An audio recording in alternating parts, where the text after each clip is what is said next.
Bore da, a chroeso i wasanaeth Boreol Weddi Eglwys Dewi Sant ar yr eilwyd. Heddiw yw Sul y Beibl, ac eleni yn y flwyddyn pan y dathlwn 400 mlwyddiant cyhoeddi Beibl Pari yn 1620, bydd ein llithoedd y bore yma yn dod o'r Beibl hwnnw. Diolchwn i Dduw yn arbennig heddiw, am bawb a fi'n gyfrifol am roi ni Beibl yn ein hiaith, y geiriau sy'n ein harwain ni at y gair, Iesu Grist. Am blannu'r awydd gynt am Beibl yn ein hiaith, a donio yn ein dydd rhai parod at y gwaith, o drosi'r gair i'n heniaeth ni, diolchwn a chlodforwn di.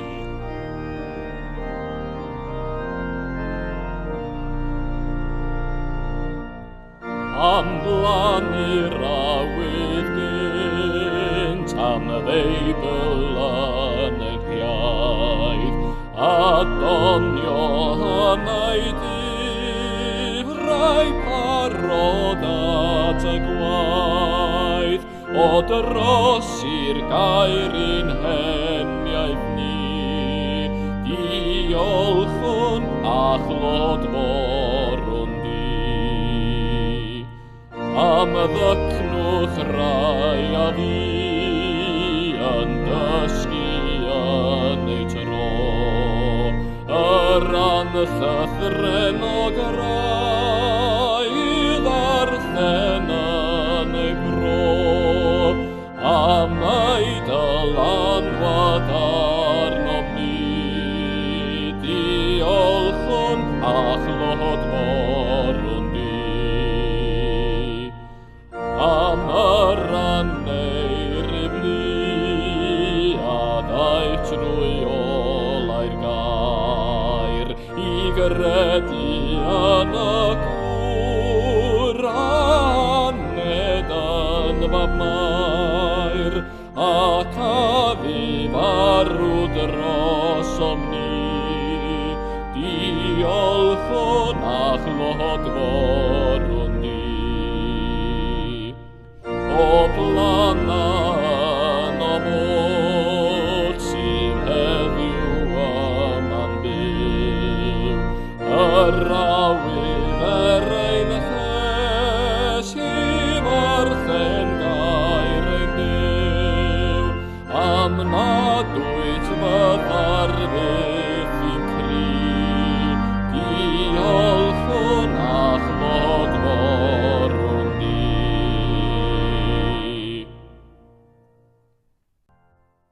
Ceisiwch yr arglwydd tra gellir ei gaelef, gelwch arno tra fyddo yn agos, gydawed y drigionus ei ffordd a'r gŵr anwyr a'i feddyliau, dychweled at yr arglwydd ac i fe agymer drigaredd arno, ac at ein Duw ni, oherwydd i fe arbed yn helaeth.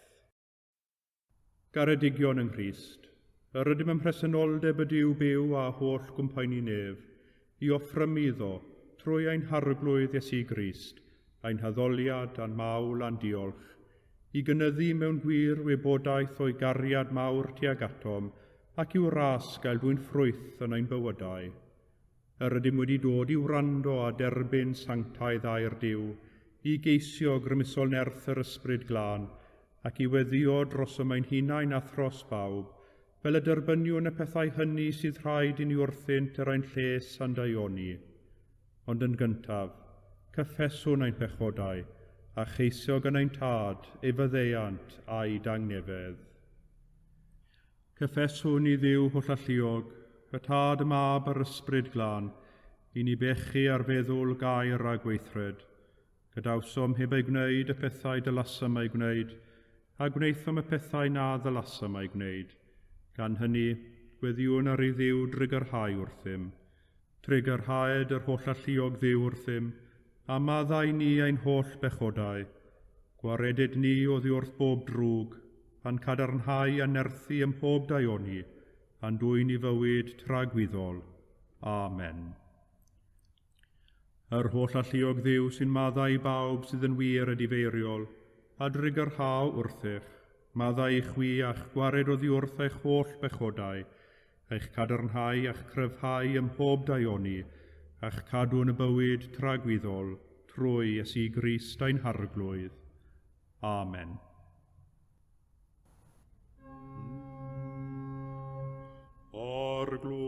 agorau'n gwefusau. An genau a fynegad y ddoliant. Dyw brosiau'n canorffwyo, ar glwydd brysurau'n camorf. Gogoniant i'r tad ac i'r mab ac i'r ysbryd glon.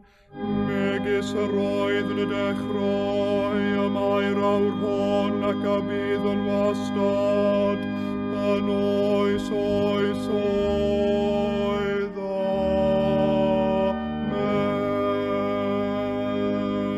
Amen. Molwch yr arglwydd, Molianus fyddo enw'r arglwydd.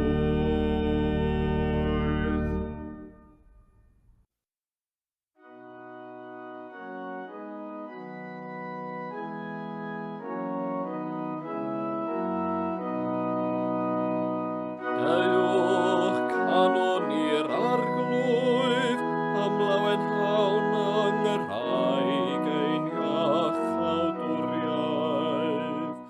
Dew'n gyrau fronef a diolch, canon yn y llafar i fo a salmau. Canis yr arglwydd sydd yw mawr, a brenin y mawr ar yr holl ddiwiau. O blegydd yn ei lawef y mae gorddyn derau'r ddaiar, ac efebiau uchelder y mynyddoedd. Y mor sydd eiddo canis efe a'i gwnaeth, a'i ddwylo a lunio fy sychdir. Dewch a folwn a syrthion i lawr, a gostwng ger bron yr arglwydd ein gwnaethurwr. Canis efe i wendiw ni, a nina ei bobl ef a defaid ei borfa. Heddiw os grandewch ar ei leferydd, cewch brofi ei nerf. Gogoniant i'r tad ac i'r mab, ac i'r ysbryd glan. Megis yr oedd yn y dechrau, a mae'r awr hon ac y bydd yn y wastad, yn oes oes oedd. Amen.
Lawrllith gyntaf o lyfr Nehemia. A'r holl bobl a ymgasglasant o un fryd i'r hewl oedd o flaen porth y dwfr, ac a ddywedasant wrth Ezra yr ysgrifennydd am ddwyn llyfr cyfraith Moses, yr hon a orchmynasau yr arglwydd i Israel. Ac Ezra yr offeiriad a ddig y gyfraith o flaen y gynulleidfa o wir a gwragedd a phawb ar oedd yn medru gwrando yn ddeallus ar y dydd cyntaf o'r 7fed mis. Ac efe a ddarllenodd ynddo ar wyneb yr hewl oedd o flaen porth y dwfr, o'r bore hyd hanner dydd, ger bron y gwir a'r gwragedd, a'r rhai oedd yn medru deall, a chlistiau yr holl bobl oedd yn gwrando ar lyfr y gyfraith. Ac Ezra yr ysgrifennydd a safodd ar bilpid o goed, yr hwn a wneithid i'r peth hyn.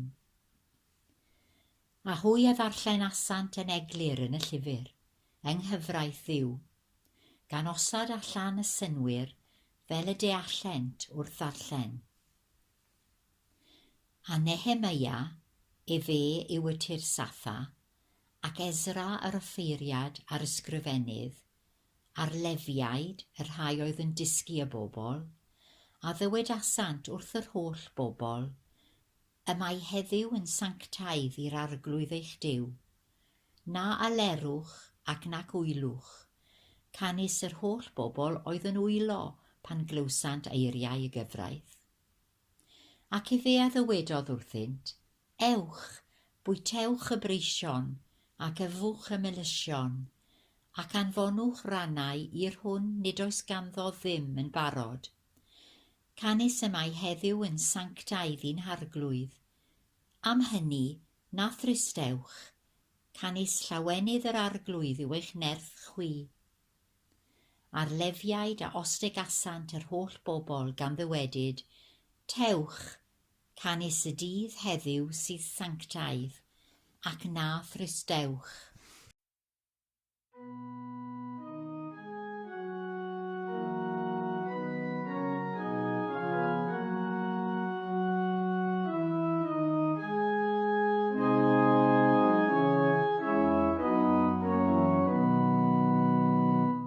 Bendigedig fy fo arglwydd yw Israel, hanes a fe amwelodd ac abrynodd ei bobl, ac a ddyrchafodd iach awdwriaeth nerthol i ni, anhyd a fyw ei wasanaethwr. Megis y ddywedodd trwy enau ei sanctau proffwydi, yr rhai o'i flodd a chreuad y byd, yr anfon a fe fy'n i ymwared rhag ein gelynion, ac oddi wrth wylo pawb sy'n ein casau. Y gwnau e fe dyrrig aref antadau, ac y cofiau ei santau gafamod, a rhw a dyngo fe wrth ein tad Abraham. Sef bod i fo ganiatau ni, wedi ein hymwared o fiwr fwylo ein gelynion, allu ei wasanaethu ef yn ddiofn, mewn sanctau frwyf a chyfiawnder ger ei fronef, o'r ddofriau ein bywyd. A thithau Babelwyr yn broffwyd i'r goruchaf, hanes tiau o flaen wyneb yr arglwydd i baratoi ei ffurfedd, ac i roddi gwybodaeth iachawdwriaeth i'w bobl ef, trwy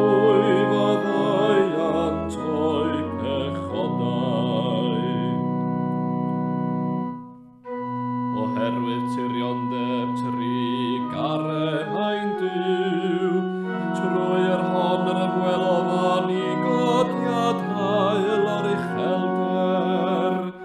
I roddi llewyrch i'r rhai sydd yn eistedd mewn tywallwch a chasgodangau, ac i gyfeirio ein traed i ffordd tangnefedd. Gogoniant i'r tad ac i'r mab, ac i'r ysbryd glân, megis yr roedd yn y dechrau, y mae'r awr hon ac y bydd yn wastad, yn oes oes oedd. Amen.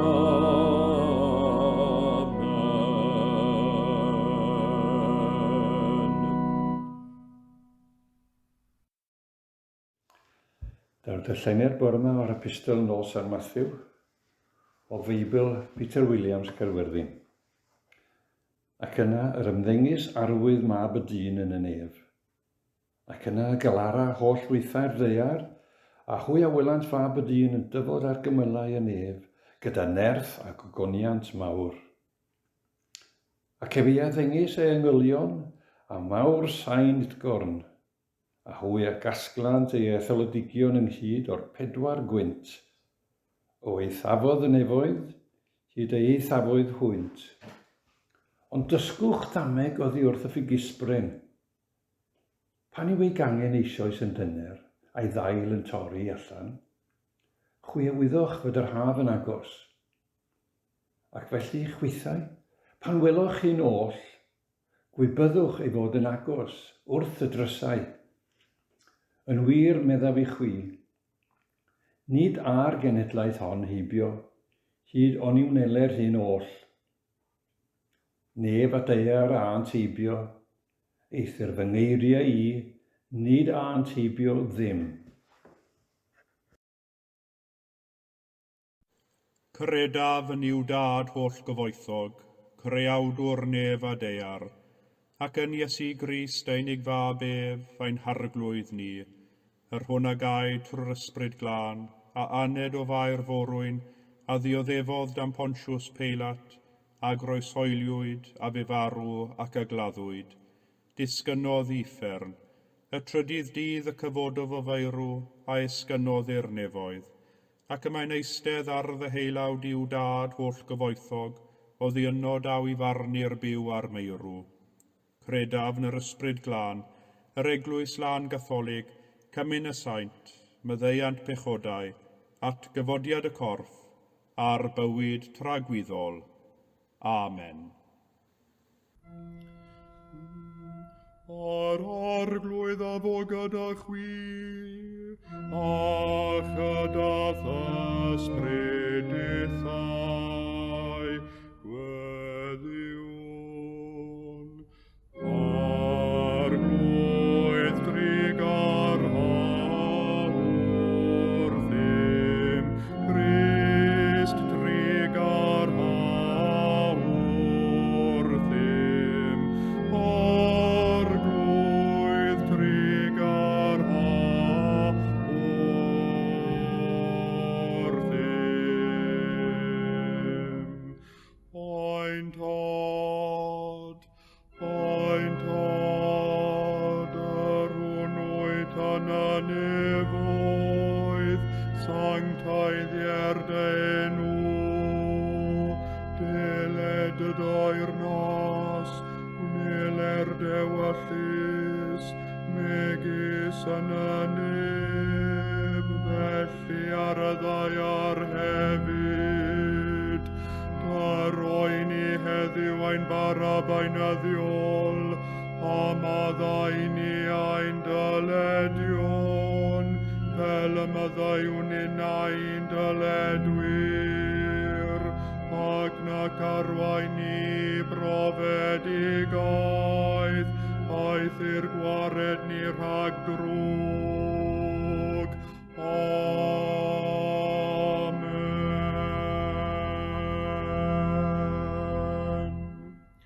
Arglwydd dangos dy drigaredd arnom, a chaniatau ni dy iachawdwriaeth, wisg dywain I dogion ag iawnder, a wnad y ddewis bobl yn llawen, arglwydd cadwd y bobl, o bendithiad etifeddiaeth, arglwydd cadw'r frenhines, ar oiwch anghorwyr ddoethinem, arglwydd dyrod angnefedd yn ein dyddiau, ac amddiffyn I byth yn erthol, Duw glanhaen calonau, ac adnodd ysbryd yn iawn o'n mewn. A gwyn fudedig arglwydd, a berais fod yr holl ysgrythu'r lan yn ysgrifenedig i'n haddysgu ni. Dyroi ni yn y fath fodd a'i gwrando, a'i darllen, a'i chwilio ac ymborthi arni, fel trwy ddyfal barhad a chymorth dair sanctaidd, y cofleidiwn ac y daliwn ein gafael yn wystadol yng ngobaith bendigedig y bywyd rhagwyddol, a roddais di ni yn ein hiechawdwr Iesu Grist.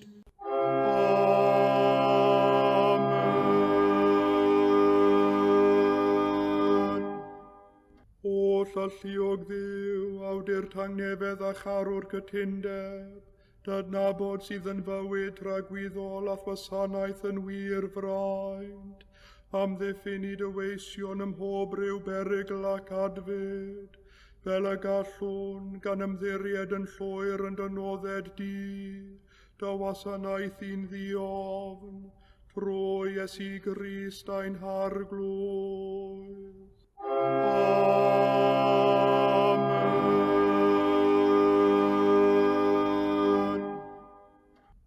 Nefol dad yn cedwaist yn ddihangol hyd ddechrau'r dydd heddiw, amddiffyn I athgadarn allu, a chaniatân a syrthiwn y dydd hwn I unrhyw bechod, na rhedeg I unrhyw berygl, ond bod ein holl weithredoedd wedi ei lliwio wrth dylywodraeth, I wneud yn wastad yr hyn sy'n gyfiawn yn dolwg di, trwy Iesu Grist ein harglwydd. Amen.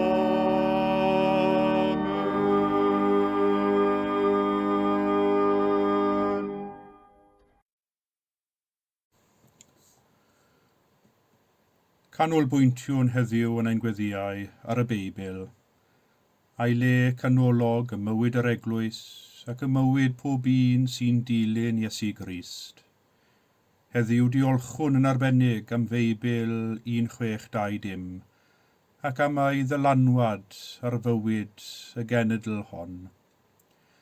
O lluog Dduw, ar sil y Beibl eleni, diolchwn I ti am waith esgob Richard Parry a Dr. John Davies Mallwyd o ddiwygio Beibl William Morgan, a'i gyhoeddi a roi nwylo'r Cymru y Beibl a ddathlwn heddiw, ac a fi'n sail I ffydd ac iaith y Cymru am 4 canrif.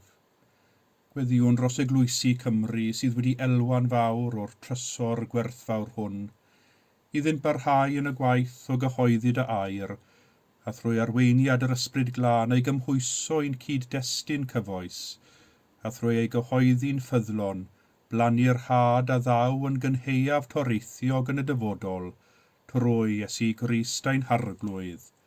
Amen. Gweddiwn heddiw dros bawb sydd ynglwm ar gwaith o gyfieithu ac esbonio'r Beibl, a thros bawb sy'n astudio'r Beibl yn ein prifysgolion a cholegau, gan gofio'n arbennig pawb sydd yn hyfforddi ar gyfer y weinidogaeth yn athrofa Sant Padarn. O lluog Dduw, diolchwn I ti am y rhai a fi'n paratoi cyfieithiad y Beibl Cymraeg Newydd a Beibl.net. Diolchwn I ti am waith Cymdeithas y Beibl yn paratoi ac yn darparu cyfeithiadau o'r Beibl yn amryw ieithoedd y byd.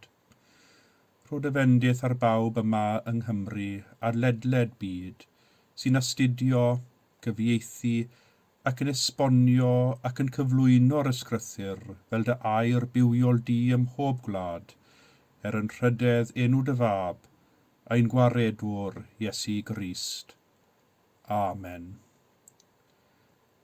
Mae'r Beibl yn ein hysgogi ni i weithio mewn cariad lles eraill, i weithio dros y gwan, i lefaru dros y dilais, ac i ddymchwel y gwahanfuriau sy'n gwahanu cyddyn o'i gyddyn. Dduw tad y ddynol ryw, mae dy air wedi taflu goleuni ar anghyfiawnderau ym mhob oes, ac wedi symbylu ac ysbrydoli dy bobl i'w hynebu a dewrder a gobaith mwyn gwneud daioni. Gweddiwn y bydd i thair ein hysbrydoli ninnau heddiw, yn ein hymateb i'r heriau sy'n ein hwynebu ni.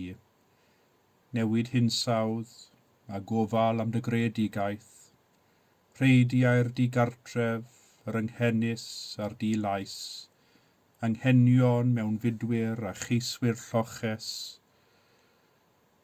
diweithdra o ganlyniad i Covid-19, a sicrhau y bydd cydraddoldeb a pharch ym mhob ran o gymdeithas, fel y gallwn adeiladu ein cymunedau a'r egwyddorion dy deyrnas, trwy Iesu Grist ein harglwydd. Amen. Mae'r Beibl yn ein annog ni i weddio dros eraill, enwedig dros y cleifion a phawb sy'n dioddef, a thros bawb sy'n gofalu amdanynt. Felly mewn ysbaid o dywelwch, cofiwn y rhai sydd wedi gofyn am ein gweddiau y diwrnod hwn. O llalluog a thragwyddol Dduw, cysur y rhai sy'n drist a nerth y sawl sy'n dioddef. Cyniatau weddiau dy blant sy'n llefain yn ei hymbydrwydd y fod atat, ac i bob enaid sy'n drallodus ro dosteri, ro ryddhad, road newyddiad, trwy Iesu Grist ein harglwydd. Amen. O Dduw grasol, diolchwn am ddawn geiriau i fynegu'n profiadau. Diolch am eiriau'r ysgrythyr sy'n llefaru mor rymus am dy gariad. Ond i'ch law pob dim, diolchwn am i ti roi dy eiriau ar waith a'n gwneud yn fyw ym mherson Iesu Grist. Cynorthwya ni yn ein tro, nid yn unig i ddefnyddio geiriau, ond i weithredu arnynt, nid yn unig i siarad am ein ffydd, ond i fyw ein ffydd yn feunyddiol, yn nerth yr ysbryd glân, yn rhydedd dy fab ein gwaredwr Iesu Grist. Amen. Dywedwn gyda'n gilydd eiriau'r gras ein harglwydd Iesu Grist a chariad Duw, a chymdeithas yr ysbryd glân, a bo gyda ni oll byth bythoedd. Amen.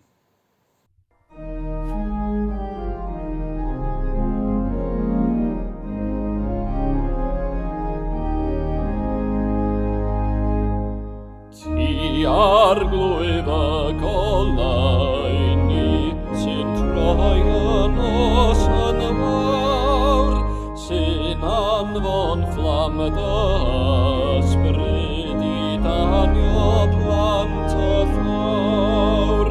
O derbyn heddiw'n moliant, a'n diolch nefel dad, am anfon gres a golau dair yn iaith ein gwlad. Tarannau dy broffwyd i yn yr ymys ei Hebraeg, ond o'r fath fraint ei clywed yn siarad yn Gymraeg. Daeth groeg ar apostolion am Iesiau wirthiau i seinio yn ein heniaeth a throi yn iaith y nef. fyr y daden ni daeth gwlif dyfennydd fawr, arwaith ein canrif ni naid i fered eto'i lawr, am bawb addig eiriau ar newydd weddi ni, diolchwn heddiw ar glwyf mewn uchelwyl i ti. Rog amor fi'n i ddarllen dairaniaeth ein y dydd, ac wna ni'n ddoeth i'w ddeall a'i ddilyn mewn y ffydd, can harfed flam ysbryd enaidiau llesgain hoes, llewyrched Cymru eto yn olau gwyn a groes.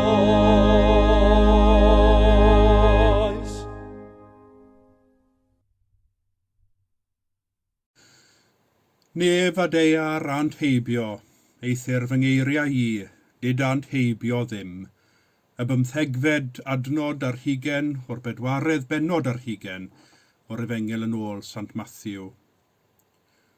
Wn i ddim a yw eich profiad chi wedi bod yn debyg i'm mhrofiad I yn ystod y misoedd diwethaf yma. Efallai bod hyn yn beth ryfedd I ficer ddweud, a hynny mewn pregeth, ond dwi wedi bod yn llawer mwy effro wrth ddarllen y Beibl yn ystod y misoedd diwethaf. Dwi wedi bod yn darllen fy Beibl yn fwy ystyriol a phwyllog, yn canolbwyntio'n fwy gofalus ar y geiriau, a bod yn fwy dyfal wrth chwilio am ystyr yn y geiriau. Y gwir yw, dwi wedi bod yn chwilio am eiriau o gysur ac yn obaith, geiriau o obaith a chynhaliaeth, geiriau i wneud synwyr o'r sefyllfa sydd ohoni, geiriau I ddal gafael ynddynt yn ystod ansicrwydd y 7 mis diwethaf, wrth I ni deimlo mor ddiymadferth yn wyneb Covid-19 a'i gynlyniadau pellgyrhaeddol ar gymdeithas, ar ein bywydau ac ar fywydau ein car a'n cydnabod. Chwiliwn am y Gymraeg safadwy mewn tymhesloedd, craig a ddeil yng ngrym y llu. Wrth gwrs, fel Cristionogion, rydym yn bobl y llyfr, ac un llyfr yn bennaf, sef y Beibl. I ni, y Beibl yw llyfr y llyfrau. Nid oes yr un llyfr arall mor sylfaenol i'n ffydd. I ni, yn y Beibl, y darllenwn ni am Dduw yn datguddio ei hun i'r byd. Yn y Beibl, y darllenwn ni am Dduw yn galw pobl ato ei hun. Yn y Beibl, y darllenwn ni am wrthryfel y ddynoliaeth yn erbyn Duw, ac fel ymateb i'r gwrthryfel hwn, darllenwn am fawr amynedd Duw. Yn y Beibl, y darllenwn ni am Dduw o'i fawr gariad yn anfon ei fab i'r byd, mwyn i'r byd gael ei achub drwyddo ef. Yn y Beibl, y darllenwn ni am ddyfodiad yr ysbryd glân a genedigaeth yr Eglwys. Yn y Beibl, down ni o hyd I bob peth sy'n angenrheidiol i'n hiachawdwriaeth. Yn y Beibl, y cawn gyfarwyddyd, cysur, cerydd, doethineb cyngor, ysbrydoliaeth, ysgogiad, ac o fewn ei dudalennau, down ni adnabod Duw a'i fab Iesu Grist yn well. Nid oes yr un llyfr sydd wedi cael cymaint o ddylanwad ar Beibl. Mae'r byd yn newid yn barhaus, mae ffasiynau yn mynd a dod, a gwybodaeth am ein byd yn datblygu ac yn esblygu wrth I ni ddarganfod pethau newydd, nef a deiar a ant heibio, ond mae'r Beibl yn aros yn gyson, a'i neges yn aros yr un mor berthnasol I ni heddiw ag y bu erioed. Eithir fy ngeiriau I, meddai Iesu, nid ant heibio byth. Mae'n rhaid wrth reswm, dehongli a chymhwyso neges y Beibl, un bywydau a'n sefyllfa ni. Bod hanes yn y Beibl, nid llyfr hanes mohono i ni, ond llyfr y bywyd, sy'n dangos i ni sut i fyw ein bywydau, yn ffyddlon i Dduw a'n cydddyn trwy ddilyn ac adnabod Iesu Grist. Llyfr y bywyd yw'r Beibl, oherwydd ei fod yn dangos i ni y ffordd y mae ffydd yn cyfoethogi ac yn newid bywydau. Yn y llys gyntaf o lyfr Nehemia yn yr Hen Testament, cawsom sôn am Ezra yn sefyll ar bilpit o bren i ddarllen y gyfraith. Hynny yw 5 llyfr Moses, 5 llyfr cyntaf y Beibl, a hynny i'r bobl yn Jerusalem. Dyma oedd y tro cyntaf i'r bobl clywed y gyfraith yn cael ei darllen yn Jerusalem am gyfnod maith, a mor ddwys oedd y profiad iddynt o glywed a deall y gair fe ddechreuodd nifer o'r bobl o'i lofain. Nawr, i iawn werthfawrogi'r darlleniad hwn, mae'n rhaid i ni ystyried ychydig o'i gyd-destun. Am 70 mlynedd, bu bobl Israel a Jerusalem yn alltudion yn Babylon. Pan ddychwelodd yr alltudion i Jerusalem, fe gawsant y ddinas a'r deml yn adfeilion llwyr. Ni adawodd y Babyloniaid fain ar fain yn y ddinas. Roedd yn olygfa a berodd i'r bobl ddigaloni'n llwyr. Ond o dan arweiniad Ezra Nehemia, fe ddechreuwyd ar y gwaith o ail-adeiladu'r ddinas a'r deml. Roedd y gwaith hwn o ail-adeiladu ddim yn ddirhwystyr, ychydig oedd yr adnoddau oedd ganddynt, ac roedd y gwaith yn galed ac yn flinedig. Ond trwy ddyfal donc, ailgodwyd y muriau a'r deml. Wedi cyflawni'r gwaith o ail-adeiladu'r ddinas, roedd gwaith arall angen ei gyflawni, a hynny oedd ail-adeiladu ffydd y bobl. A sut oedd gwneud hynny? Aeth Ezra nôl at y testun, yn ôl at gyfraith Moses, yn ôl at yr ysgrythurau sanctaidd, rhodd Duw i'w bobl. Ynghyw y bobl, fe ddarllenodd Ezra yn eglur o lyfr cyfraith Dduw. Ond oedd darllen a chlywed y gair ddim yn ddigonol. Roedd angen cyfieithu ac esbonio'r geiriau fel bod pawb yn deall y darlleniad. A dyma'r pwynt pwysig sydd yma yn y llys hon, y pwysigrwydd o ddeall y darlleniad. Nid yn unig deall y geiriau, ond hefyd deall yr ystyr. Ynghyd ar weithred o ddarllen, yr oedd hefyd angen cyfieithu ac esbonio mwyn i'r bobl ddeall. Wrth i ni ddod i ddeall ystyr y geiriau, a mae'r ysgrythur yn dod yn fyw i ni, ac wrth i brofiadau ein bywydau ni gyffwrdd â geiriau'r bywyd a gawn trwy ddarllen y Beibl, caiff ein bywydau ninnau a'i cyfoethogi a'i gweddnewid ganddynt.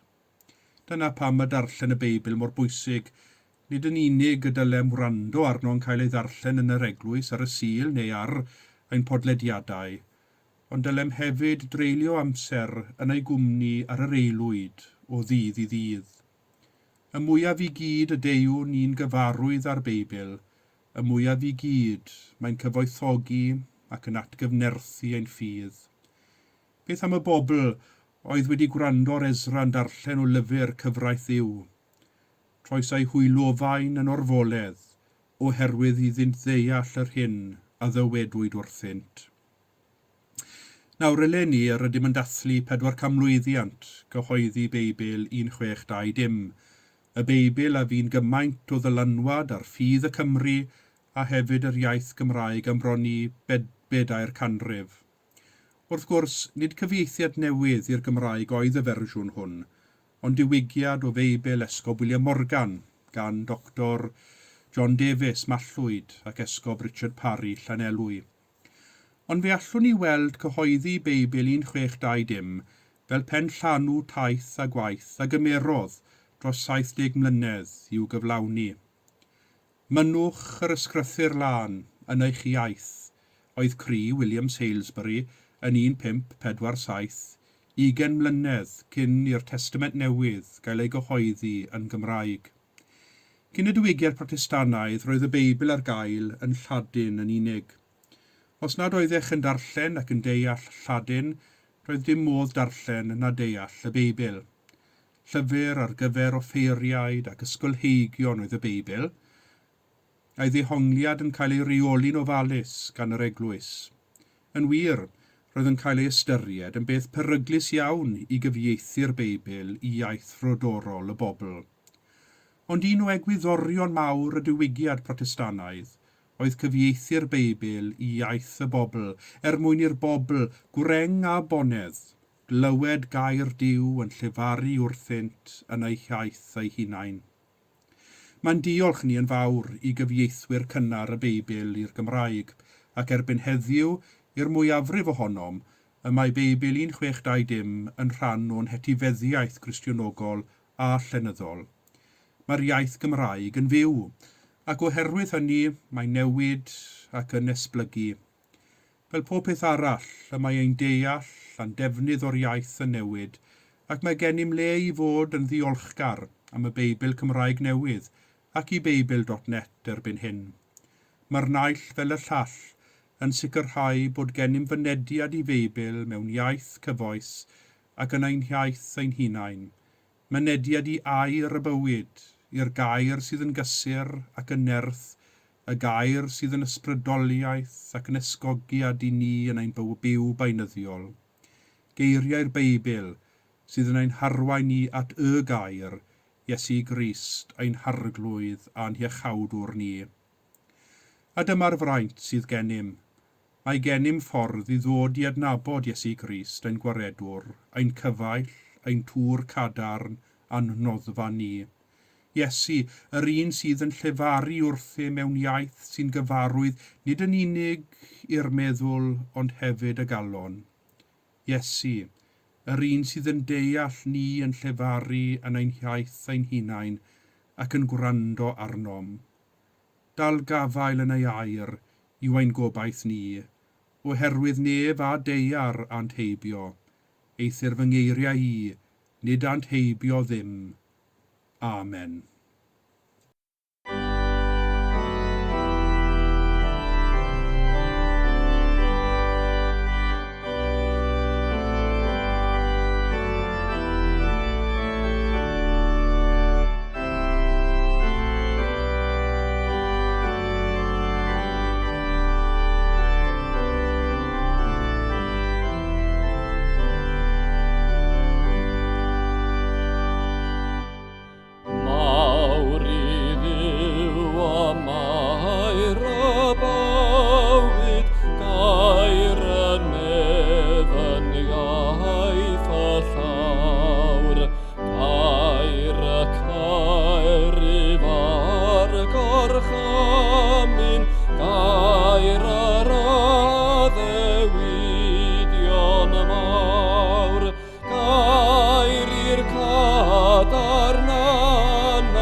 Diolch am ei